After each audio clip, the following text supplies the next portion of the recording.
You will hear a man phoning the owner of a holiday cottage.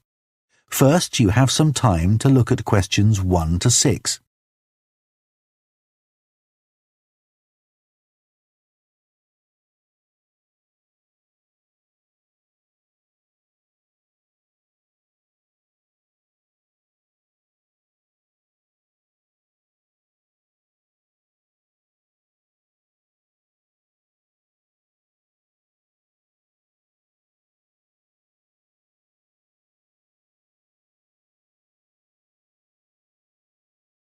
Now listen carefully and answer questions 1 to 6.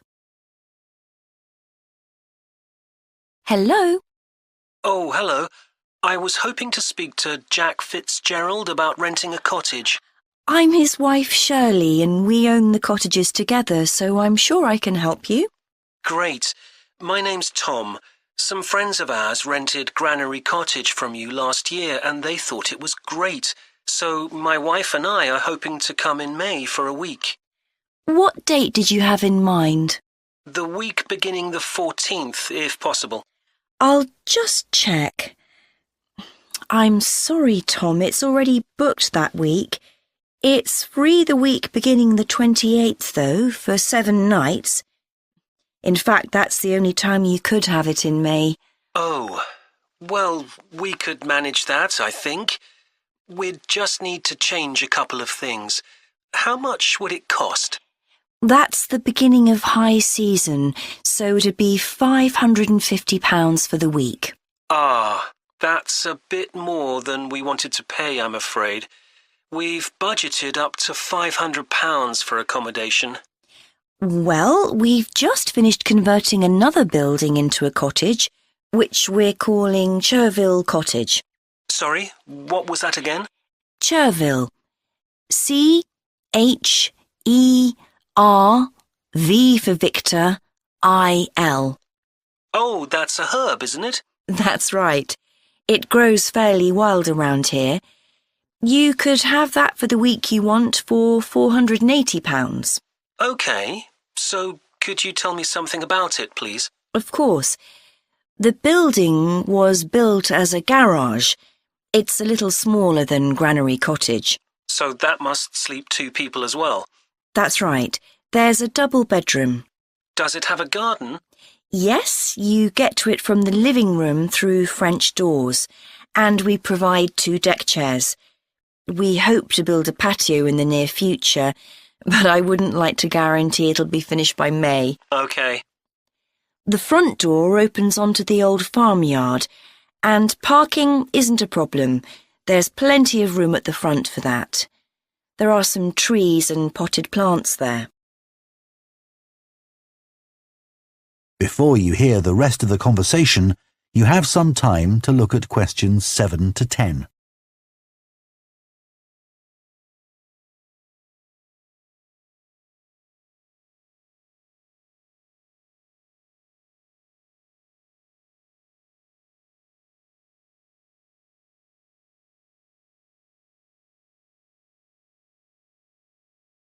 Now listen and answer questions 7 to 10.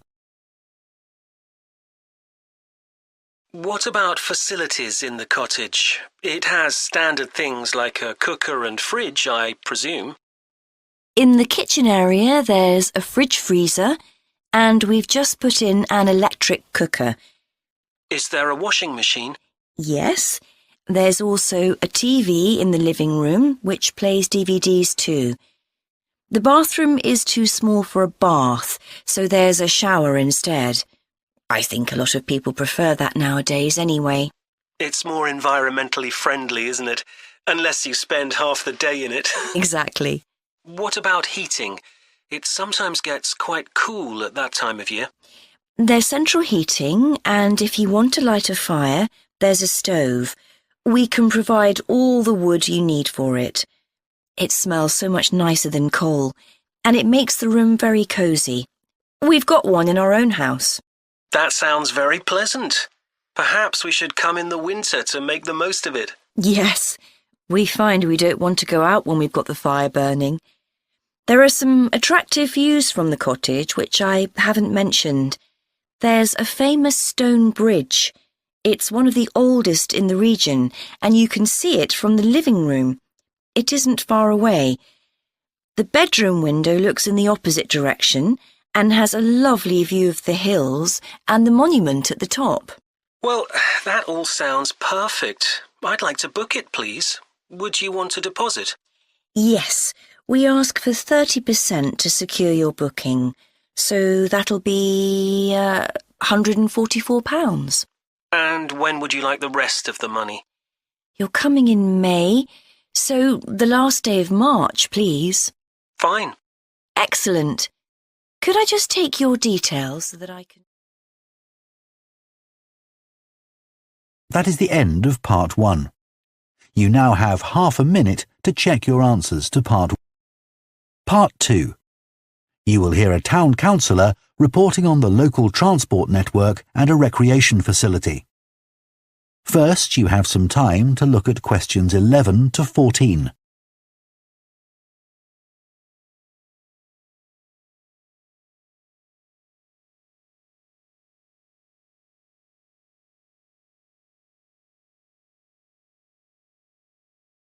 Now listen carefully and answer questions 11 to 14. Right, next on the agenda we have traffic and highways. Councillor Thornton. Thank you. Well, we now have the results of the survey carried out last month about traffic and road transport in the town. People were generally satisfied with the state of the roads. There were 1 or 2 complaints about potholes, which will be addressed, but a significant number of people complained about the increasing number of heavy vehicles using our local roads to avoid traffic elsewhere. We'd expected more complaints by commuters about the reduction in the train service, but it doesn't seem to have affected people too much. The cycle path that runs alongside the river is very well used by both cyclists and pedestrians since the surface was improved last year. But overtaking can be a problem, so we're going to add a bit on the side to make it wider. At some stage, we'd like to extend the path so that it goes all the way through the town, but that won't be happening in the immediate future. The plans to have a pedestrian crossing next to the post office have unfortunately had to be put on hold for the time being. We'd budgeted for this to be done this financial year, but then there were rumours that the post office was going to move, which would have meant there wasn't really a need for a crossing. Now they've confirmed that they're staying where they are, but the Highways Department have told us that it would be dangerous to have a pedestrian crossing where we'd originally planned it, as there's a bend in the road there, so that'll need some more thought. On Station Road, near the station and level crossing, drivers can face quite long waits if the level crossing's closed, and we've now got signs up requesting them not to leave their engines running at that time. This means pedestrians waiting on the pavement to cross the railway line don't have to breathe in car fumes. We've had some problems with cyclists leaving their bikes chained to the railings outside the ticket office, but the station has agreed to provide bike racks there. Before you hear the rest of the talk, you have some time to look at questions 15 to 20.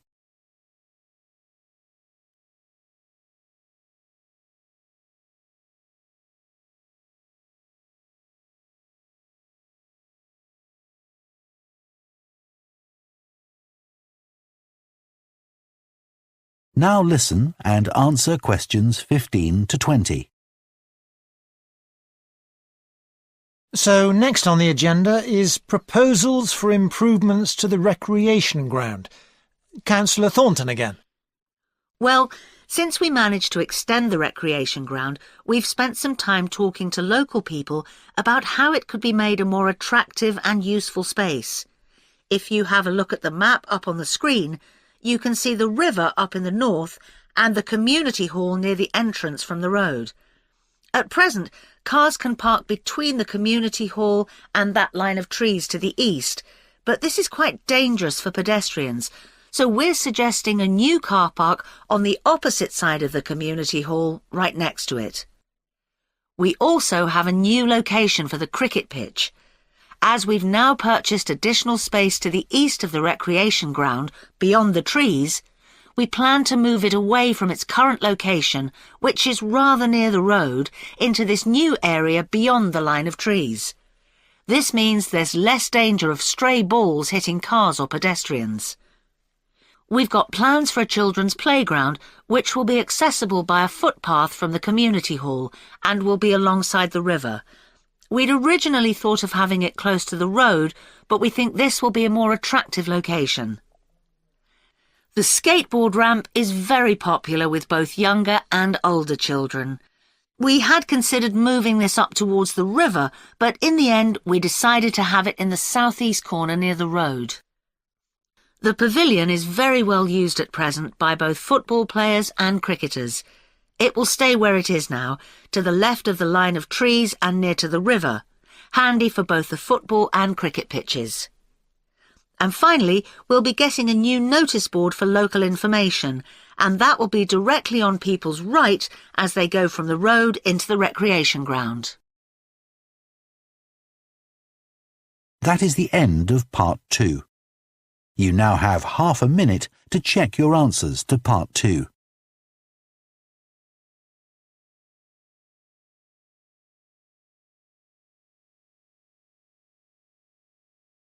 Part 3. You will hear two urban planning students discussing bike-sharing schemes in different cities. First, you have some time to look at questions 21 to 24.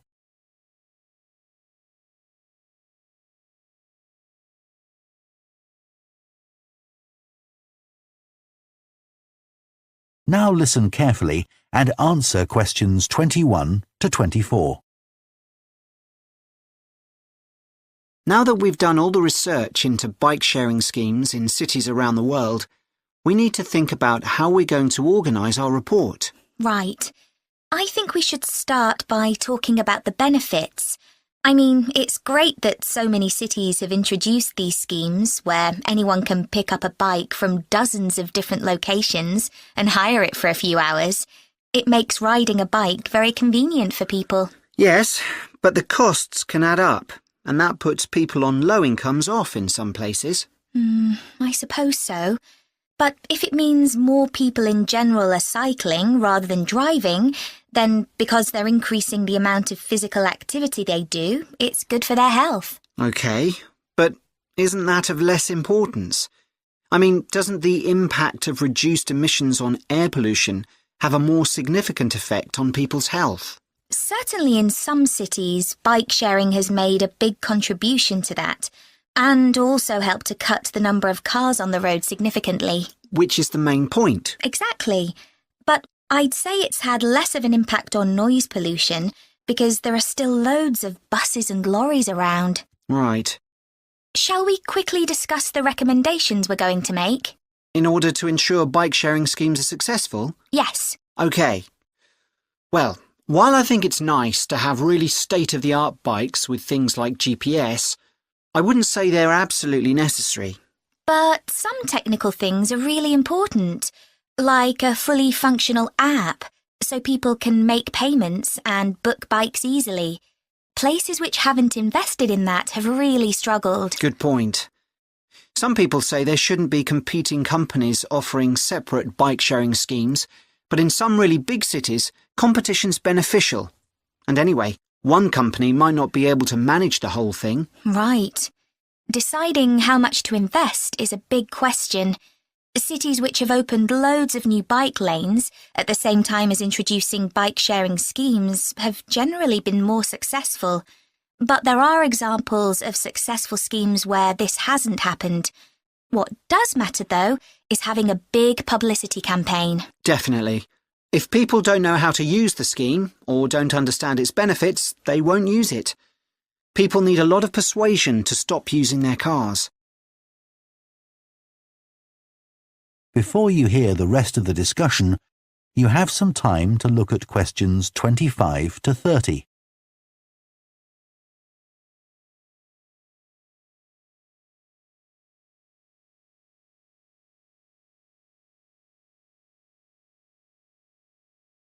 Now listen and answer questions 25 to 30.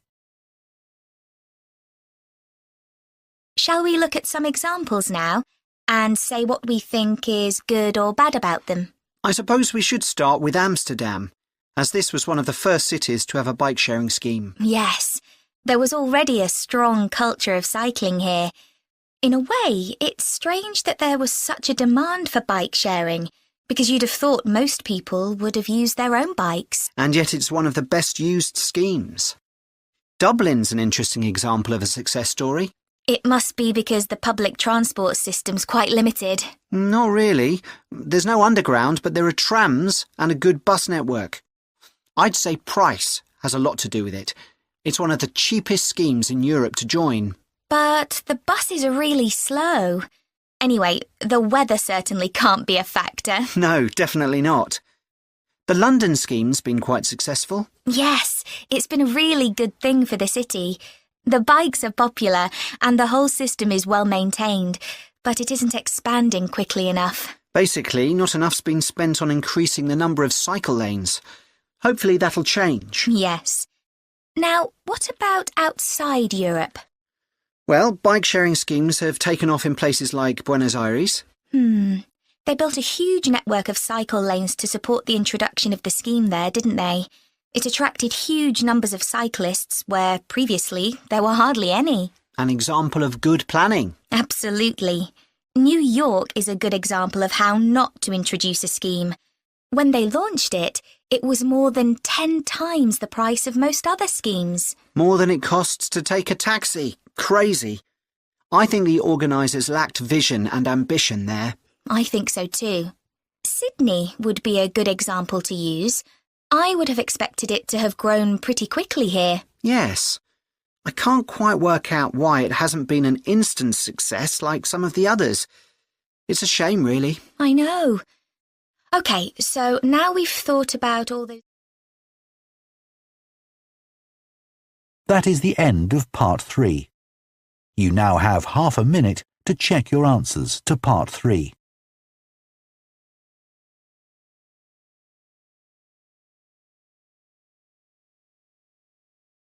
Part 4. You will hear part of an environmental science lecture about a large bird called the dodo, which is now extinct. First, you have some time to look at questions 31 to 40.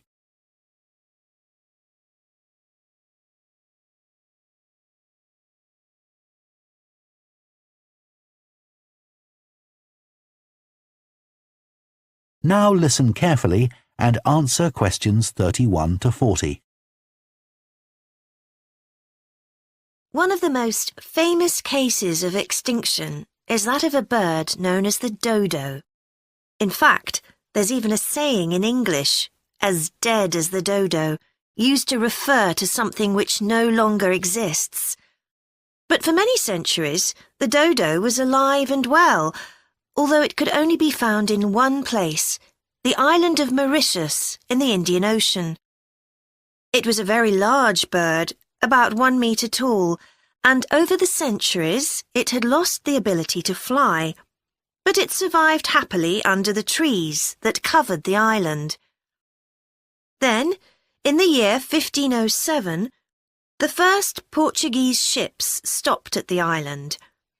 The sailors were carrying spices back to Europe and found the island a convenient stopping place where they could stock up with food and water for the rest of the voyage, but they didn't settle on Mauritius. However, in 1638, the Dutch arrived and set up a colony there. These first human inhabitants of the island found the dodo birds a convenient source of meat, although not everyone liked the taste. It's hard to get an accurate description of what the dodo actually looked like. We do have some written records from sailors and a few pictures, but we don't know how reliable these are. The best-known picture is a Dutch painting in which the bird appears to be extremely fat, but this may not be accurate. An Indian painting done at the same time shows a much thinner bird. Although attempts were made to preserve the bodies of some of the birds, no complete specimen survives. In the early 17th century, 4 dried parts of a bird were known to exist. Of these, 3 have disappeared, so only one example of soft tissue from the dodo survives, a dodo head. Bones have also been found, but there's only one complete skeleton in existence. This single dodo skeleton has recently been the subject of scientific research, which suggests that many of the earlier beliefs about dodos may have been incorrect. For example, early accounts of the birds mention how slow and clumsy it was. But scientists now believe the bird's strong knee joints would have made it capable of movement which was not slow, but actually quite fast. In fact, one 17th century sailor wrote that he found the birds hard to catch. It's true that the dodo's small wings wouldn't have allowed it to leave the ground, but the scientists suggest that these were probably employed for balance while going over uneven ground. Another group of scientists carried out analysis of the dodo's skull. They found that the reports of the lack of intelligence of the dodo were not borne out by their research, which suggested the bird's brain was not small, but average in size. In fact, in relation to its body size, it was similar to that of the pigeon, which is known to be a highly intelligent bird. The researchers also found that the structure of the bird's skull suggested that one sense which was particularly well developed was that of smell. So the dodo may also have been particularly good at locating ripe fruit and other food in the island's thick vegetation.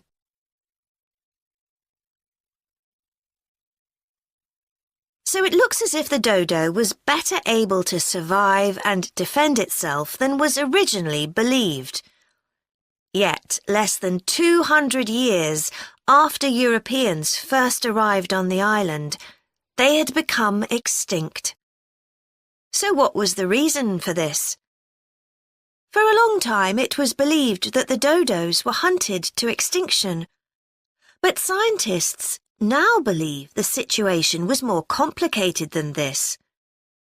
Another factor may have been the new species brought to the island by the sailors. These included dogs, which would have been a threat to the dodos, and also monkeys, which ate the fruit that was the main part of the dodo's diet.